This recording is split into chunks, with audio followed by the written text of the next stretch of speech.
بسم اللہ الرحمن الرحیم۔ عزیزان من،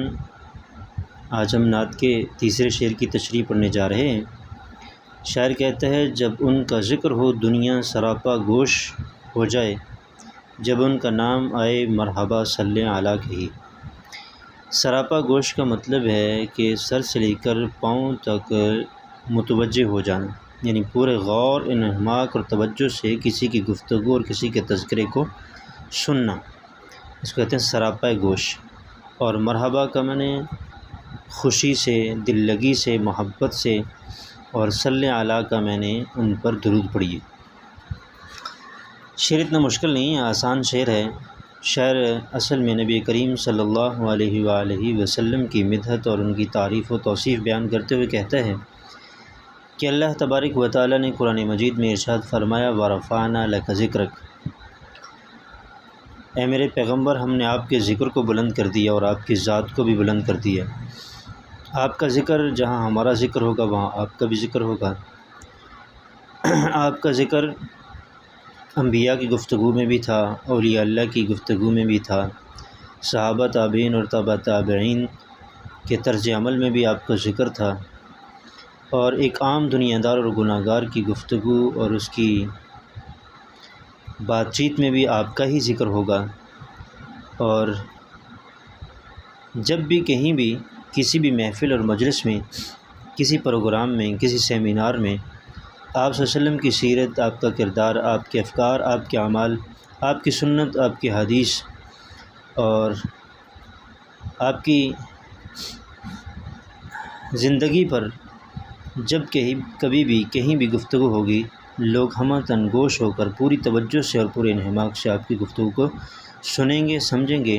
اور اس سننے اور سمجھنے کو وہ اپنے لیے باعث سعادت محسوس کریں گے۔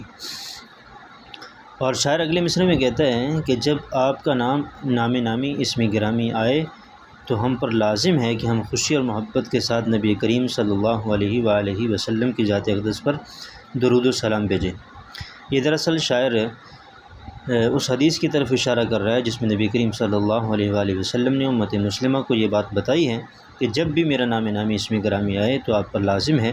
کہ آپ مجھ پر درود پاک بھیجیں۔ اگلے شعر میں شاعر کہتا ہے کہ میرے سرکار کے نقش قدم شمع ہدایت ہیں، یہ وہ منزل ہے جس کو مغفرت کا راستہ کہیے۔ شاعر اس شعر میں حضور اقدس صلی اللہ علیہ وآلہ وسلم کی شان اور عظمت کو بیان کرتے ہوئے کہتا ہے کہ آپ ایسے عظیم الشان پیغمبر و نبی ہیں اور رشد ہدایت کے مینار ہیں کہ آپ کے نقش قدم پر اگر انسان چل پڑے تو ہدایت کے راستے پر رہے گا اور کبھی بھی گمراہ نہیں ہوگا اور کبھی بھی بھٹکے گا نہیں، اور دنیا اور آخرت کی کامیابی اس کا مقدر بن کر رہے گی، کیونکہ آپ صلی اللہ علیہ وسلم ایسی منزل کی طرف رواں دواں ہیں کہ جو منزل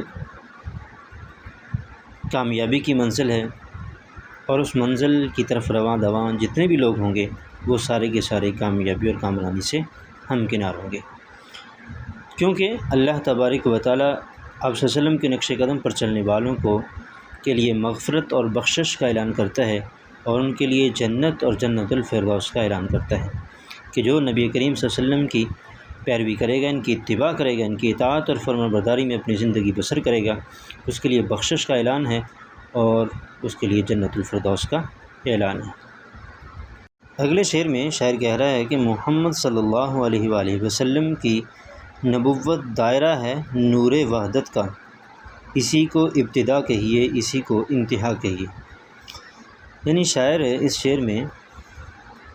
امت مسلمہ کی کامیابی کا اور امت مسلمہ کی کو اتحاد اور اتفاق کا درس دیتے ہوئے کہتا ہے کہ محمد صلی اللہ علیہ وآلہ وسلم کو آخری نبی تسلیم کرنا اور آپ کی نبوت پر اور آپ کی شریعت پر ایمان لانا، یہی کامیابی کا راستہ ہے، اور اسی میں اتحاد و اتفاق کا سبق ہے۔ اگر پوری امت مسلمہ اپنے اختلافات کو بھول کر محمد صلی اللہ علیہ وسلم کی نبوت پر ایمان لائے اور اپنے اختلافات کو پس پس ڈال کر اس بات کو مد نظر رکھے کہ ہم سب ایک رب اور ایک نبی اور ایک کعبے اور ایک قرآن کو ماننے والے ہیں، تو امت مسلمہ کے اندر وحدت اور اتحاد اور اتفاق کا فروغ ہو سکتا ہے۔ اور یہی درس اور یہی پیغام اور یہی سبق ہے نبی کریم صلی اللہ علیہ وآلہ وسلم کی نبوت سے جو امت مسلمہ کو دیا گیا ہے۔ اور شاعر کہتا ہے کہ یہ جو وحدت کا پیغام ہے اور نبی کریم صلی اللہ علیہ وسلم کو ایک ماننے کا پیغام ہے اور آپ کو آخری نبی ماننے کا پیغام ہے، یہی ابتدائی پیغام ہے اور یہی انتہائی پیغام ہے۔ یعنی جو شخص اس پیغام سے ابتدا کرے گا اور اسی پہ انتہا کرے گا، دنیا اور آخرت کی کامیابیاں اس کا مقدر بن جائیں گے۔ یعنی جب